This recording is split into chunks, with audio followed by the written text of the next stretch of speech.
বাংলাদেশ বেতার এবং রাজশাহী কেন্দ্র আমার এখানে আমার জীবনে এটা দ্বিতীয়বারের মতো আসা আর কি। কিছুদিন আগে একবার এসেছিলাম, কিন্তু এই রেডিও সেন্টার রাজশাহীতে যেটা অবস্থিত আর কি, সেটা আমার জীবনের সাথে খুব ঘনিষ্ঠ। তার কারণ আমার মা তার প্রথম চাকরি শুরু করেছিলেন আজ থেকে প্রায় 55-56 বছর আগে, এবং সেটা এই রাজশাহী বেতার কেন্দ্রে আর কি। তিনি ইংরেজি সাহিত্যের ছাত্রী ছিলেন। 2024 সালের জুলাই আগস্টের গণ অভ্যুত্থানে যারা শহীদ হয়েছেন তাদের রুহের মাগফিরাত কামনা করছি।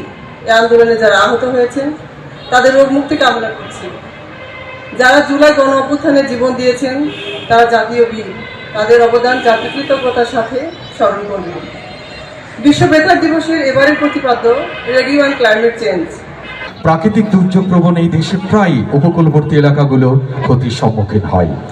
যোগাযোগ ব্যবস্থা বিচ্ছিন্ন থাকে, তখনও যেসব এলাকাতে তথ্য, আবহাওয়া কিংবা মুহূর্তের সংবাদ পৌঁছে দিয়ে থাকে বাংলাদেশ বেতার।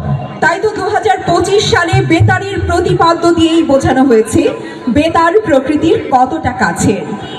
বেতার ও জলবায়ু পরিবর্তন, এই প্রতিপাদ্যকে সামনে রেখে সারা দেশে পালিত হচ্ছে বিশ্ব বেতার দিবস 2025। সম্মানিত